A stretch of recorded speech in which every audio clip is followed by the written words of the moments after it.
Welcome to everyone to this webinar on challenges and support for human rights defenders in times of pandemic.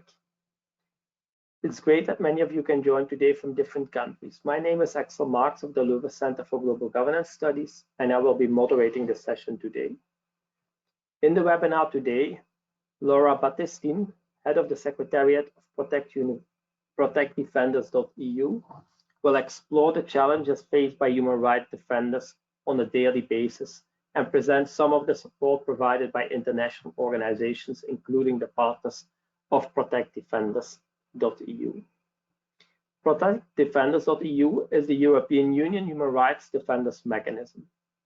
It was established in 2015 to protect human rights defenders at high risk and facing the most difficult situations worldwide.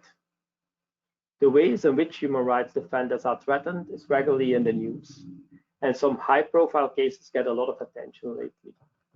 Overall, the situation of human rights defenders is deteriorating quickly. Last year, in every region, human rights defenders have faced increased intimidation and attacks, while civic space has continued to erode in many parts of the world. Risks have worsened for human rights defenders as the COVID-19 pandemic broke into the daily lives of communities and determined the political agenda at the national and international levels. In this context, ProtectDefenders.eu has continued to offer life-saving support to hundreds of human rights defenders, their families, and their communities, and enabled thousands of them to continue their human rights work with a higher level of security. We will hear more about what ProtectDefenders.eu is doing during this webinar. During this webinar, we also want to engage with you, the audience, so feel free to send in questions. You can send them to us via the chat box at the bottom of the webinar panel, and we will feed them in the discussion. The webinar today is the joint organization of the Belgian Supporting Research Group on a Human Rights-Based Approach to Development Cooperation, the Working Group on Human Rights and Sustainable Development of the World Bank Global Forum on Law, Justice and Development, and the H2020 Reconnect project, which is coordinated by the Leuven Center for Global Governance Studies. All these three initiatives include a focus on human rights defenders. In the Belgian Supporting Research Group, we focus on issues related to a human rights-based approach to development cooperation, which also includes a focus on human rights defenders, which is one of the key priorities of the current Belgian Minister for Development Cooperation, Myriam Kittier. The Working Group on Human Rights and Sustainable Development explores the legal, policy, and operational links between human rights and sustainable development, with a focus on the Sustainable Development Goals in general, and more specifically on SDG 16, which aims to promote peaceful and inclusive society for sustainable development, provide access to justice for all, and build effective, accountable, and inclusive institutions at all levels. Within SDG 16, and especially in relation to Target 16.10 on ensuring public access to information and protect fundamental freedoms in accordance with national legislation and international agreements, human rights defenders play a critical role. Finally, human rights defenders are also an important actor in upholding democracy and rule of law, which we explore in our H2020 Reconnect project on reconciling Europe with its citizens through democracy and the rule of law. This project mainly focuses on the developments in the European Union, but we also explore developments which take place across the globe in our webinar series on democratic backsliding, causes, consequences, and prospects from around the world. You can reach out to us if you want more info on these projects. To talk about ProtectDefenders.eu and the challenges human rights defenders face in this time of pandemic, we are very privileged to have with us today Laura Battistine. Laura is the head of the Secretariat of ProtectDefenders.eu. She has 12 years of experience working with international organizations in the field of human rights and labor rights. For 7 years, she worked in China, where she collaborated with human rights defenders and local NGOs on several programs. Do not forget, if you have questions, you can send them to us via the chat box at the bottom of the webinar panel, and we will feed them in the discussion. It's now my great pleasure to welcome Laura. Laura, the floor is yours. Thank you. Thank you very much for the introduction, and it's a real pleasure to be part of this series of webinars for me today. Today we will try to explore together a bit, as was just mentioned during the introduction, what are the challenges that human rights defenders face on a daily basis, and what support we provide to them, but also why it is important to support human rights defenders, especially during this pandemic. I would like to go through three main points. The first one is who is a human rights defender? The second one is related to the context in which human rights defenders work and the challenges in a time that they're facing in the time of pandemic. And at the end, a third point in which I will explain a bit regarding protect defenders and the support that we provide to human rights defenders. So why is it important to define who is a human rights defenders? Well, we often talk about activists or victims of human rights violation or opposition leaders, and we tend to put them all in the same category. And it's true that often they actually overlaps and they belong to different, to more than one of these categories. But it's important to use the right terminology. And the reason is because there is a UN declaration that was signed in 1998, which defines the rights and the obligations of both human rights defenders, but also of the states towards human rights defenders. So this declaration provides for the support and the protection of human rights defenders in the context of their work.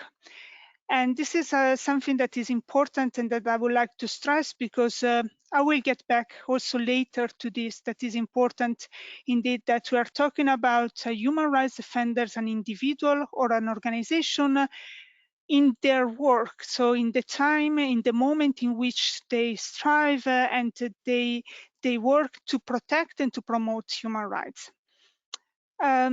This declaration on one side does not create new rights, but it uses and it articulates better the rights that are already written in other legal binding documents and convention of the UN.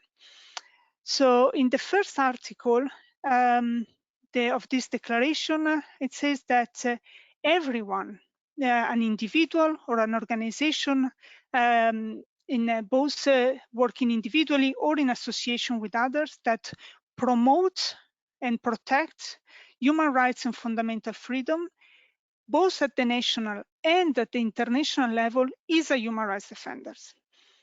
And I would like to stress that human rights defenders, under this declaration, they have an obligation to work and to conduct their activities peacefully. This is a very important element to define who is a human rights defender. So it's an individual or a group of individuals that try to protect and realize human rights with peaceful activities. Another important element that I would like to stress of this declaration is that it reiterates that it's responsibility, its primary responsibility of the states to protect, promote, and implement human rights.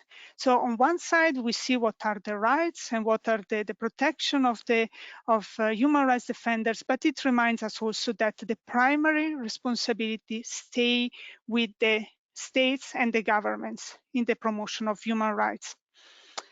The last element that I would like to stress about this declaration is that it mentions something interesting, that everyone can be a human rights defender. So it's really a responsibility of everyone to promote human rights, to safeguard democracy, and not to violate the human rights of others. So everyone can be a human rights defenders, journalists, lawyers, members of the civil society, but also farmers. So it's not important to which professional category they belong, but the important thing is the work that they do to promote human rights.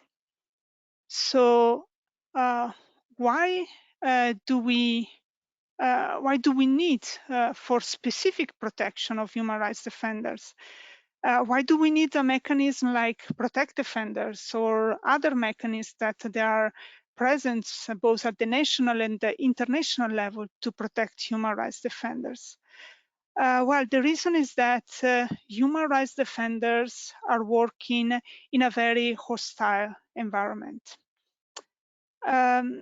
It's in every region, and this is something that we have seen in the work that we have been doing in the past 6 years, but everyone that is involved in this work can tell you that it doesn't matter if it is in the developing world or the developed countries, human rights work remains a high-risk activity.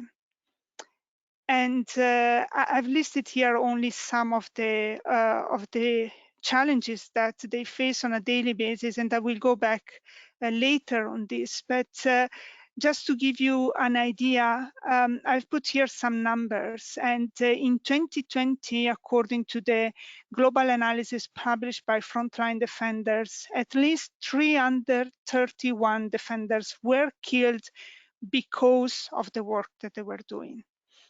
And the most exposed in the recent years have been definitely environmental defenders, so those that really work for the rights of land or for the environmental rights or for the rights of indigenous people.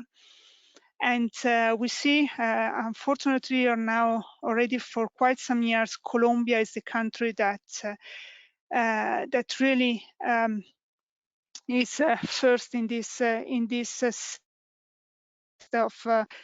of countries where human rights defenders are killed. So we're talking about a conspicuous number of human rights defenders that are killed every year because of the work that they're doing. These, of course, are the most extreme cases.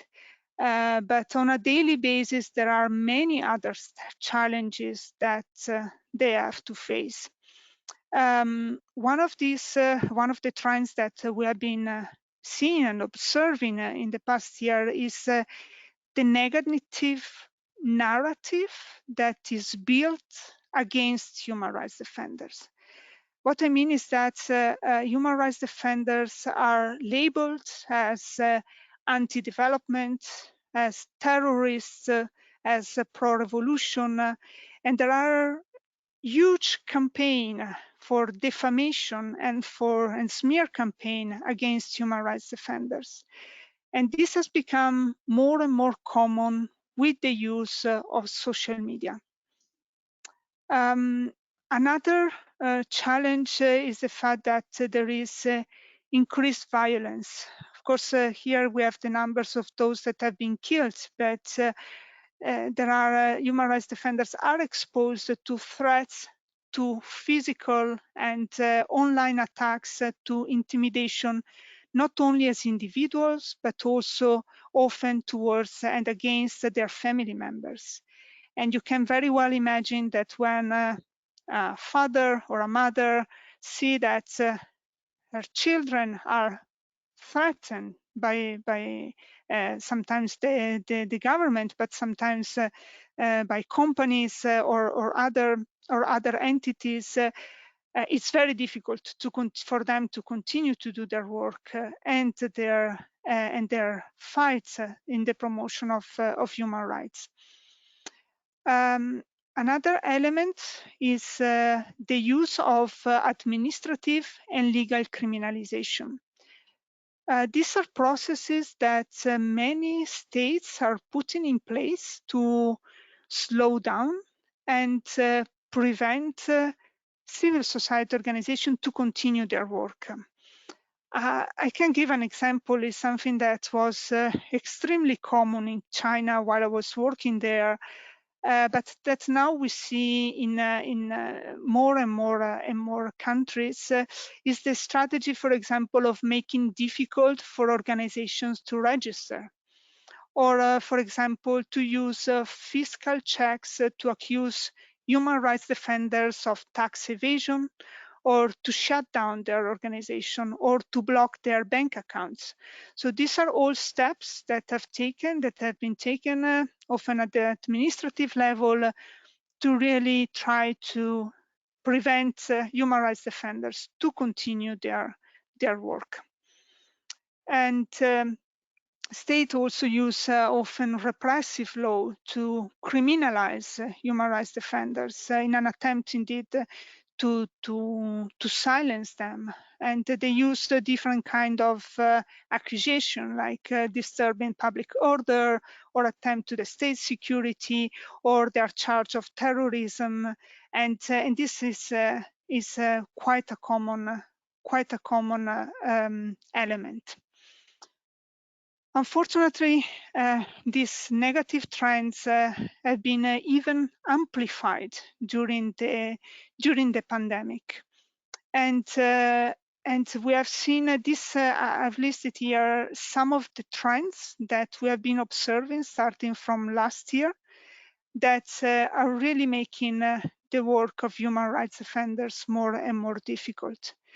And this is because, of course, the rest of the international community was, let's say, distracted by the pandemic, and there was no public and international pressure on some of the governments on the way that they are treating human rights defenders, but also the way that they are using the force in their own countries. So the lack of this attention and the public pressure really allowed some of the authoritarian states, but not only, also some states that were democratic, to really impose censorship or to expand state surveillance.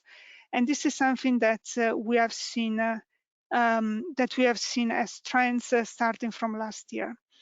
So the first one is a drastic restriction of civic space. So governments have been using the pandemic as a pretext to impose restrictions that are disproportionate. Of course, the excuse of the pandemic and the lockdowns and everything that is necessary to limit the spread of the pandemic has been used, but in a disproportionate way, to really try to prevent and stop as much as possible the work of human rights defenders. So it was a very arbitrary use of this legislation, of these measures.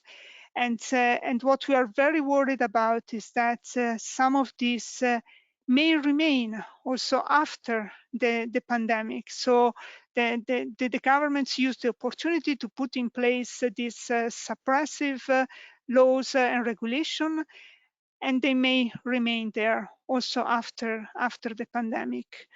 One of the examples that were also quite mentioned, they were also mentioned in the press. I would say last year, probably more than this year, was the criminalization of freedom of speech. So we have seen in many countries that journalists or online bloggers that try to criticize the authorities for the way that they were managing the crisis of the pandemic, they have been attacked, usually using the excuse of fake news or spreading fake news or defamation. And this has results in harassment of the defenders and often also in arrest and detention. So in some of the cases, we have also observed that media outlets have been shut down completely because of this. So the use that of these excuses and this opportunity by some of the governments to really criminalize the freedom of speech. And as I mentioned, there is a strong concern that this restriction will remain also after the pandemic. I've already mentioned before the attacks against human rights defenders, and unfortunately, we have seen an increased number of attacks and threats against human rights defenders, including their family members. And the categories that we see are most exposed to this kind of attack are environmental rights defenders, media workers, and pro-democracy defenders. That they're really the categories that they are most affected by this physical and often also online attacks. Why is this the case? One of the reasons is that human rights defenders are increasingly working from home, as everybody else in this period. But this for them meant that they are working from an environment that is less safe. Often in their office or in the location where they work, they have put in place some security measures, but this is not the case when, of course, everybody is working from home. So they are much more vulnerable and they are much more exposed to this kind of attacks. And unfortunately, these attacks are most of the time left unpunished, and indeed, human rights defenders are just are trying to put in place some strategies to have a safe environment, but it's not always easy with the restriction of the pandemic. And the situation for these kind of attacks is particularly worrying in Latin America, thinking about Mexico, Guatemala, Colombia, or Venezuela. Another problem and another trend that we have seen is that the greater risk for imprisoned human rights defenders.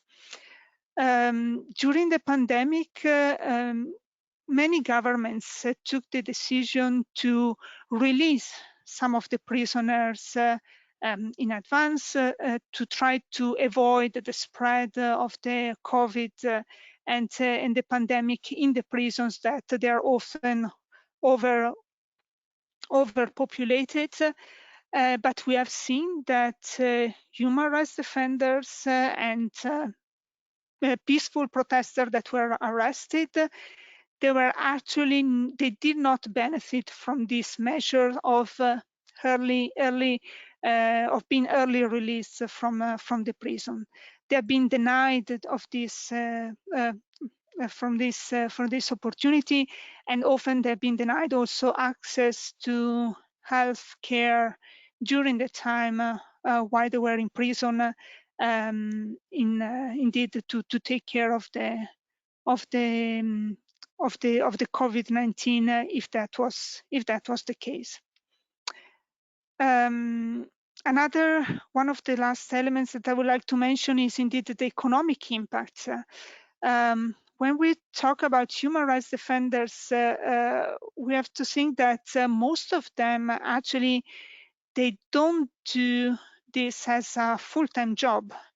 They have a job, and then on a voluntary basis, they use their spare time to indeed fight and promote human rights.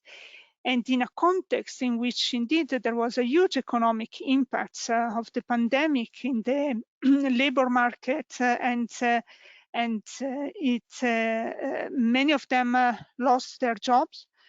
This has resulted in the fact that they have less time also to dedicate to these activities, because of course they have to take care of their primary needs and of their financial survival for them and their families. So there was a huge, the economic impact had a huge impact in some of, especially in some countries, indeed, in the possibility for human rights defenders to continue their work.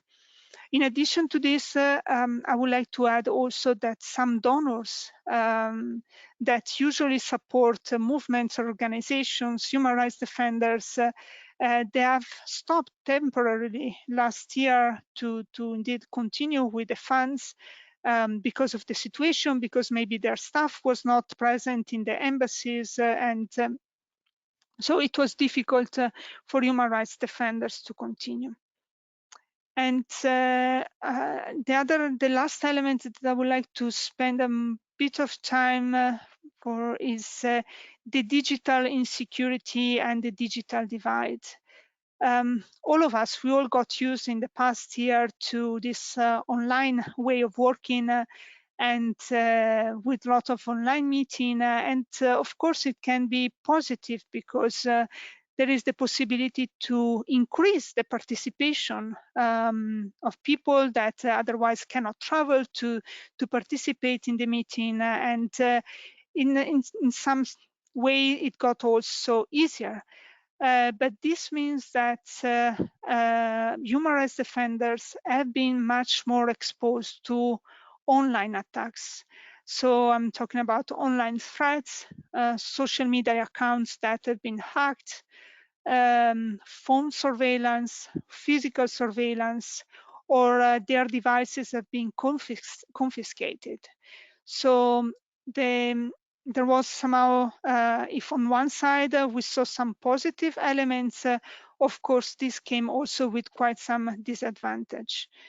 And in particular, another element that we saw was the impact of the digital divide. So when you live and you work in a rural area, when you are less connected because indeed of the location in which you are working, and there are no facilities and structure that allow you to connect to the world, well, those defenders had also a further impact now because international staff was not present in the field. They had less opportunity to meet in person, and so they were even left behind in this moment because of this change in the way of working towards a more digital kind of approach, also in the human rights work.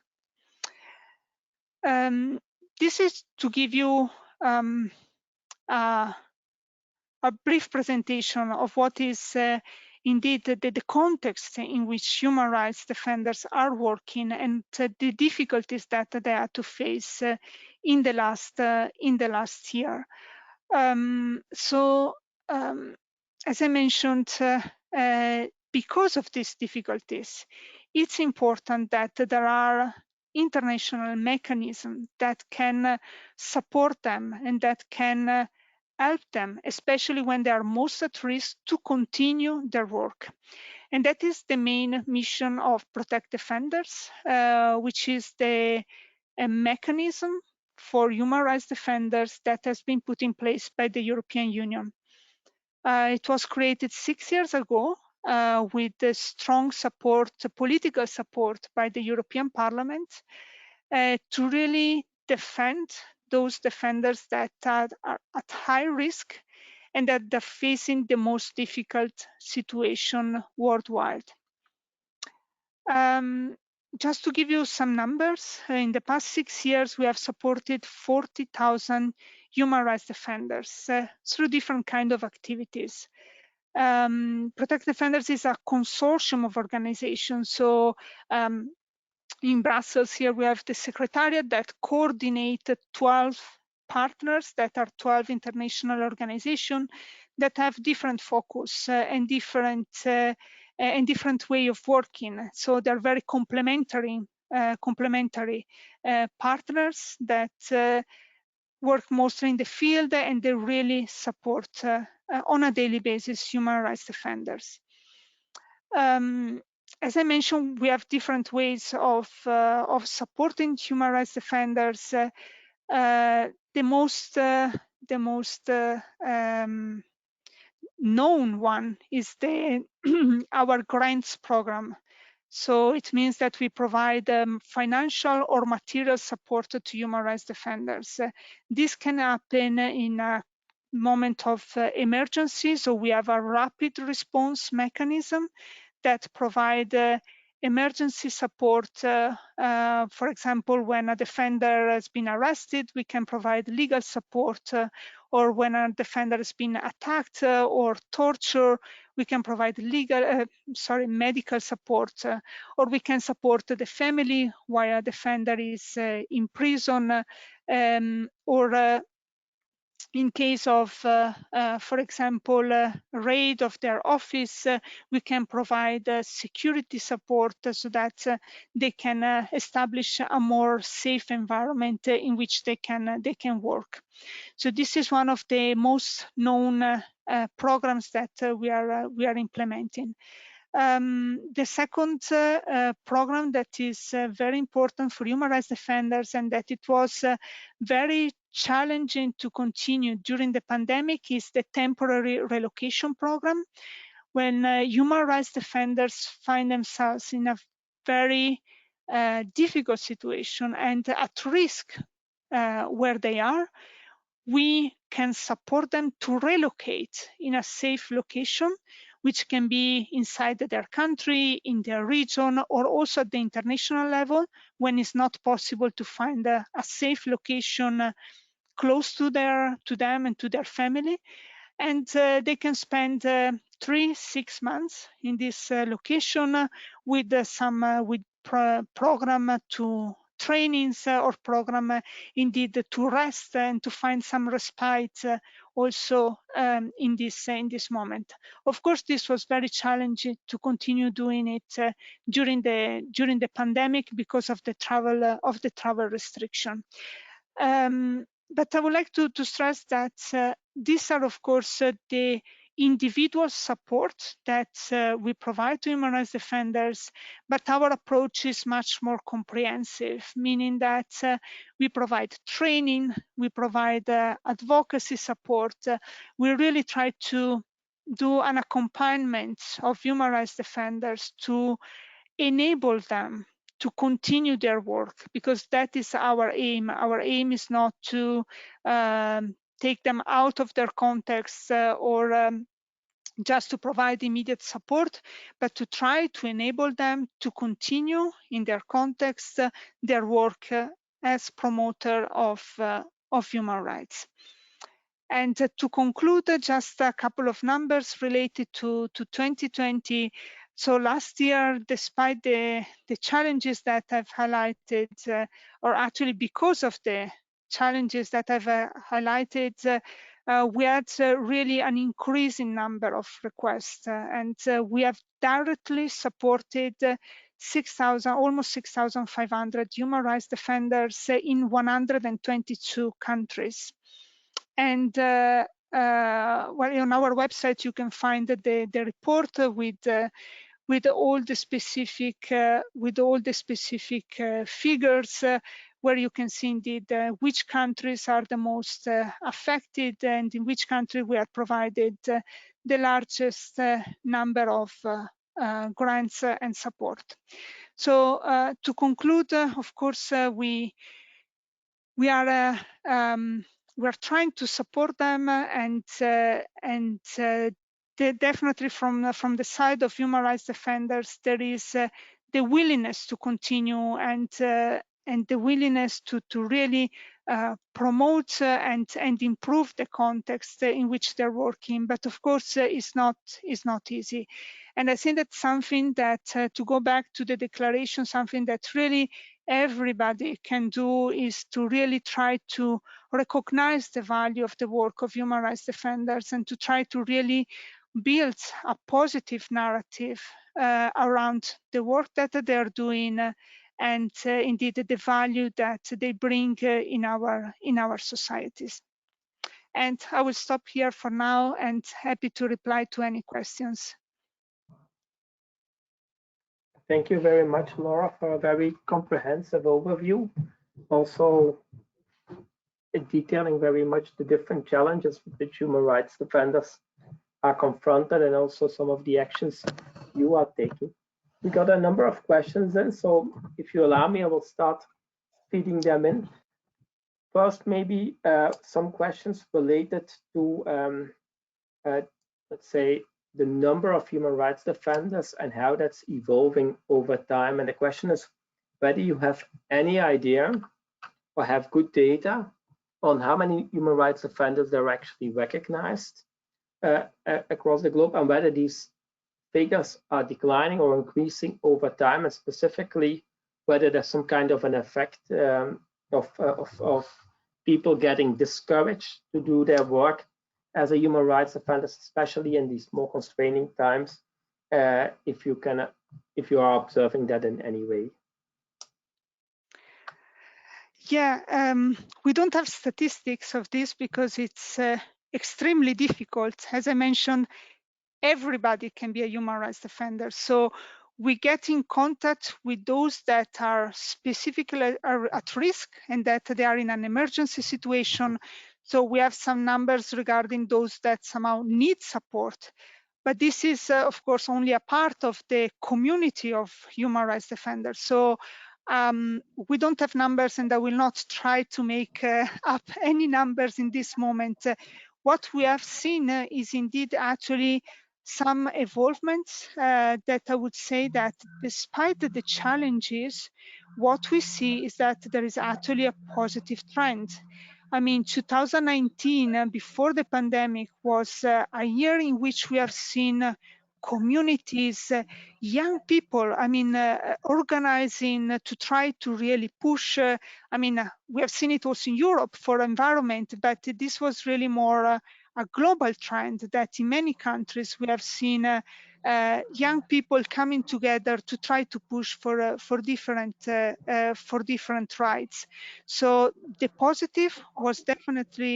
trend was definitely positive, and I would say that the number is increasing of people that try to get involved and try to promote human rights.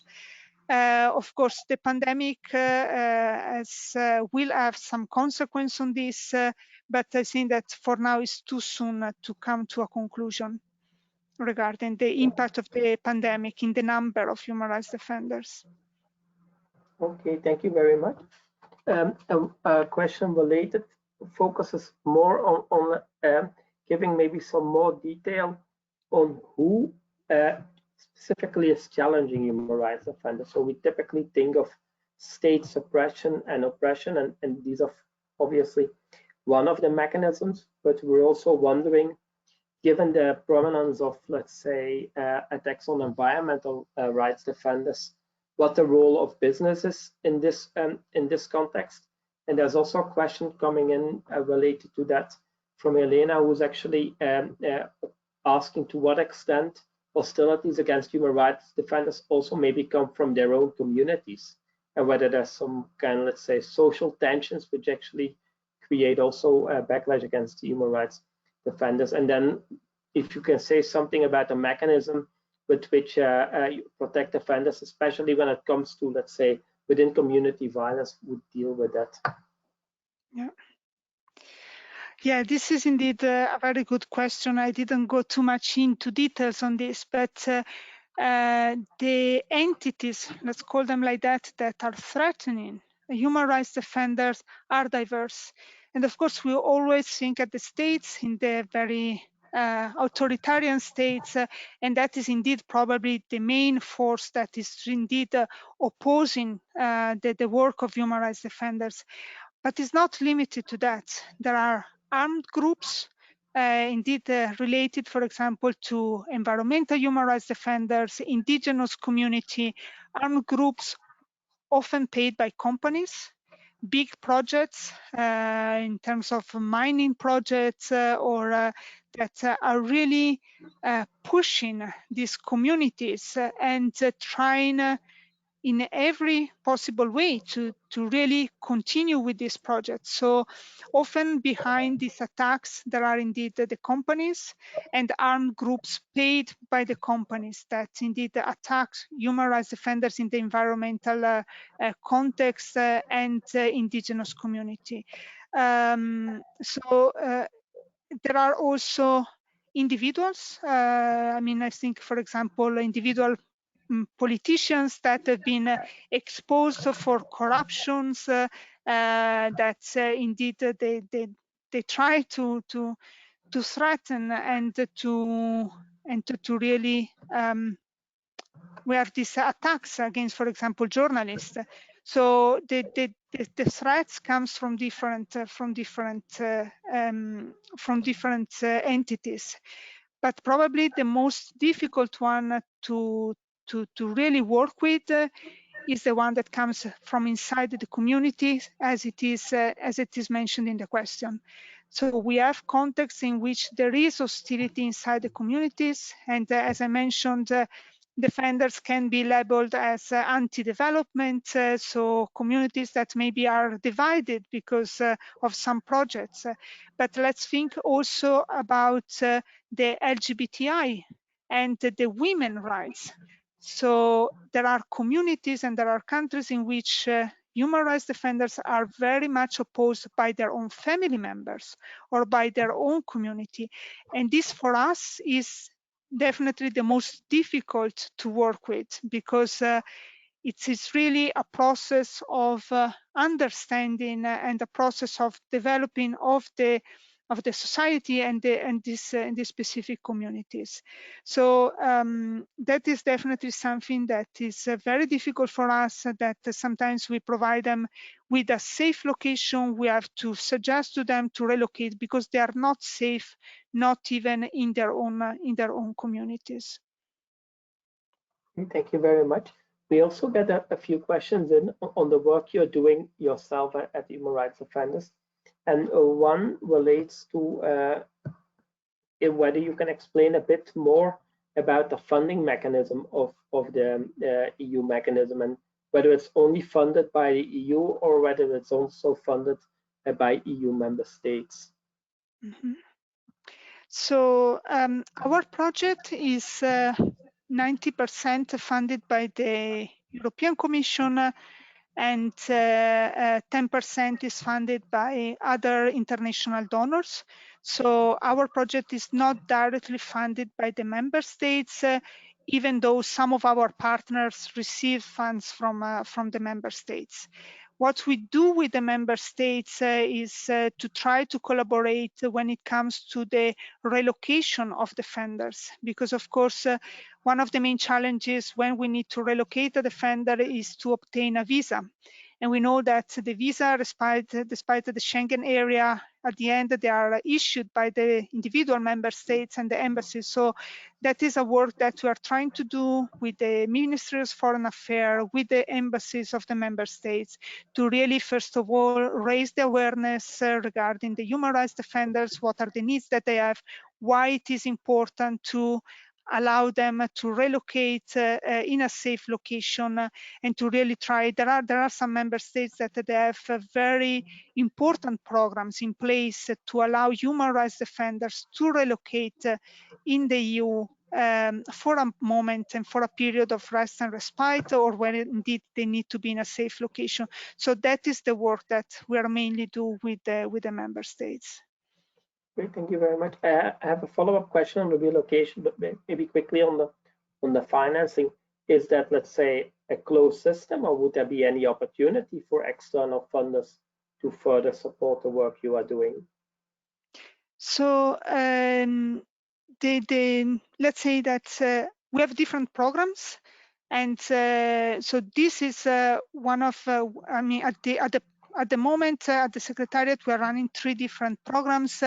Today, I explained quickly, indeed, that the mechanism that is the largest one that we are implementing, and indeed is supported 90% by the European Commission. But of course, the 10% we are always open to find donors that they're willing to complement these funds. We have also other programs that indeed they're open to other donors to contribute.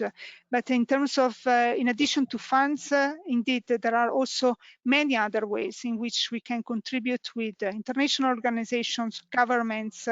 We have a collaboration with universities also for research. So we're very much open for external collaboration, indeed, not only for funds, but also for other ways. Okay, thank you. Returning to the comments you made with regard to the work you're doing with member states on relocation, we have a question in which goes about, let's say, where to relocate, and what about relocation in their own region of the human rights offenses versus relocation to the EU. And that is a follow-up question which actually inquires to what is the potential impact of a relocation on how the human rights defender is perceived out afterwards in this local community, and what are, let's say, the pros and cons of the different ways in which you can relocate human rights offenders. Yeah. So how to relocate? To explain it quickly, when we relocate a defender, we always try to find a host organization.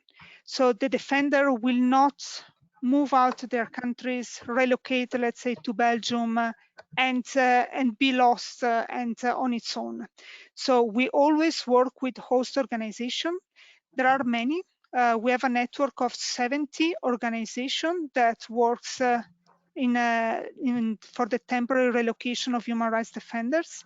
And this host organization, they will take care of the defender during the time of the relocation.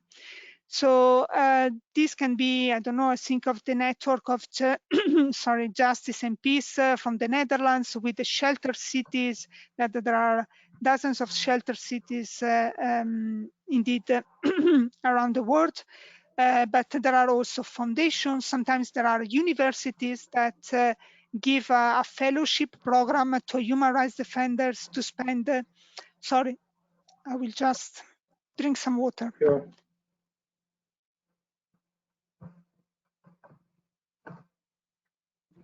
Sorry, I was saying indeed that there are universities that provide a fellowship to human rights defenders to spend some time in their premises, so to go through some trainings and some courses, and at the same time to take some respite. So we always try to find a host organization, because it's very important that the human rights defenders is followed and accompanied during the process of the relocation. We try to prioritize relocation in the region or in the country, because first of all is what human rights defenders ask. Human rights defenders, they don't want to leave their country, they don't want to leave their family, and they want to continue with their work. So to be able to do this, they want to be close, but it's not always safe and possible. And in those cases in which it's not safe and possible, we suggest a relocation outside at the international level. But that is, of course, psychologically a very different and a very challenging moment for the human rights defenders. And that is the reason why we try to ensure that there is an organization that take care of the defender during this time, that develop a program with psychological support during this time, with the possibility of training, possibility often of having medical support that they cannot have in their country. And of course, this has an impact in their return.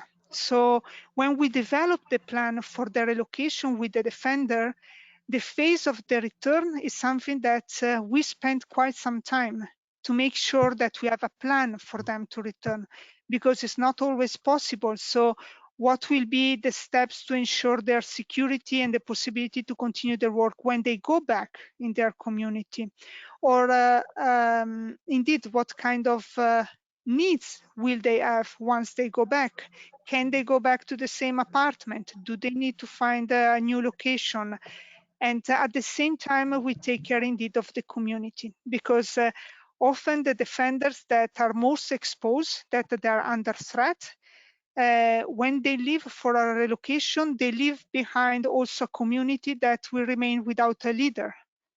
So at the same time, we try also, when it's possible, to have trainings or to be present also for the community that remains behind, to make sure that indeed when the defenders will go back, there will be still a network and there will be still the possibility to continue the work. Okay, thank you very much.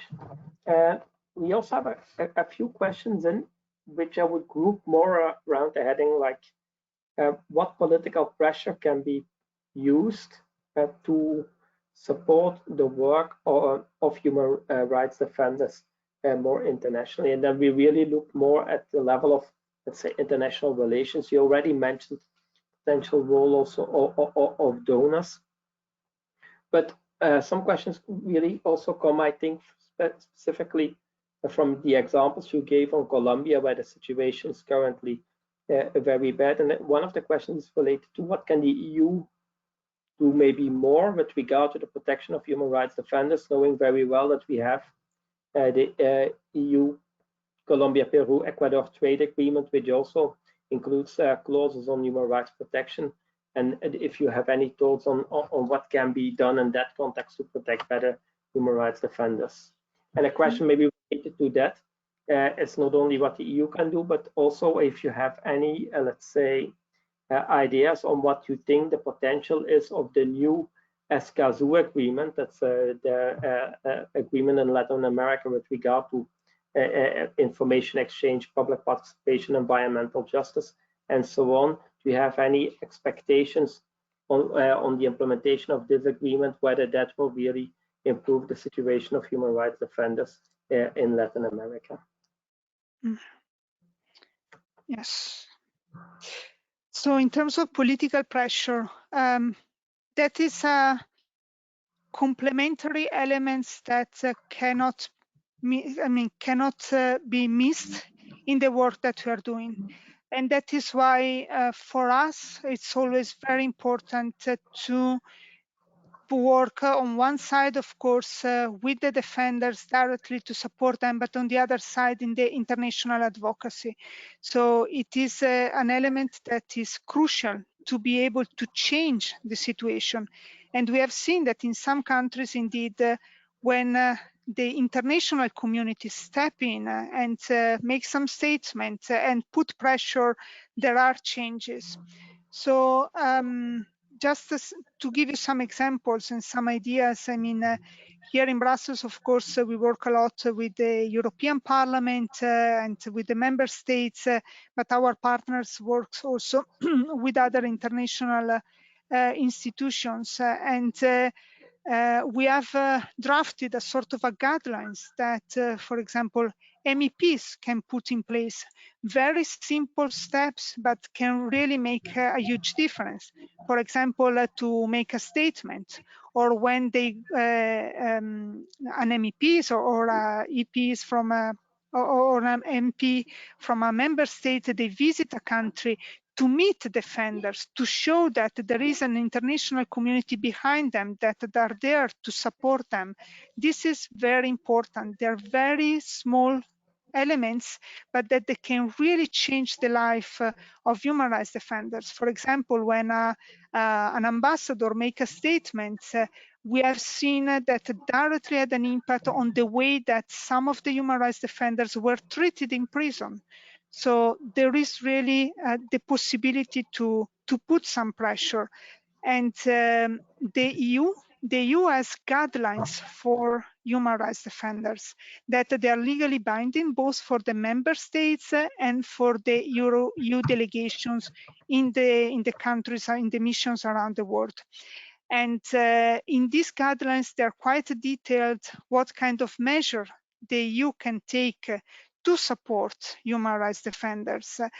What is still needed to do is to have a monitoring system on to see how member states are performing against these guidelines and how the European delegations are performing against these guidelines.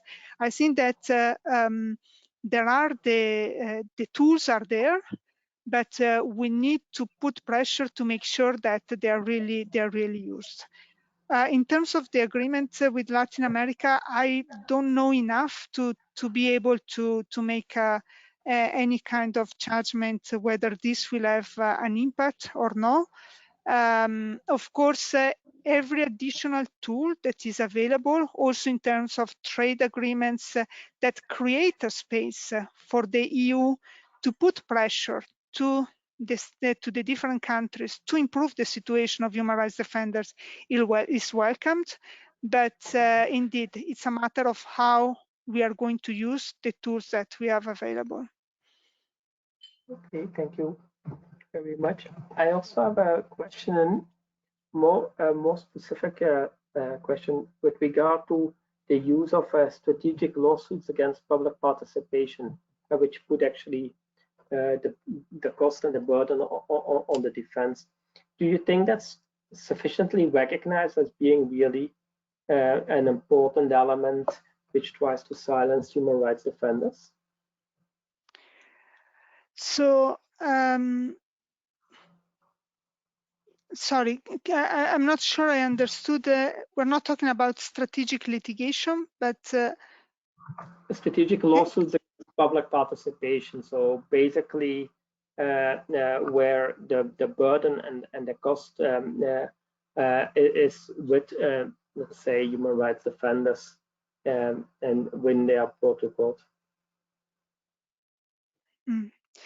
So from our side, we of course we recognize the importance of strategic litigation, but we don't have the means to do this. We have some of our partners that they are very involved in strategic litigation, and they are definitely important, despite the fact that they require lots of time and resources to be able to indeed to identify which cases are strategic and to work on those cases. So it's something that we are considering for the next phase of our mechanism that will start next year. But we don't do it directly as protect defenders. Definitely, I mean, I'm thinking about FIDH or other international organizations that really dedicate time and resources to strategic litigation. They have seen some of the results, but we are talking about a framework also of 3-4 years to be able to identify the case and then follow up on them. And unfortunately, as protect defenders and as a project-based mechanism, we have a time frame that is much shorter than that. And we're not able to indeed focus on strategic litigation as for now. Okay, thank you very much. Unfortunately, our time is up. I have a few other questions, but I will send them to you bilaterally, and we can see how we can follow up on that. But I would like to thank you very much for a very interesting webinar and giving us a lot of insight on who precisely are these human rights defenders, which we are talking about, but especially the challenges they are faced with and some of the actions you are taking. And I think it's giving a lot of food of thought.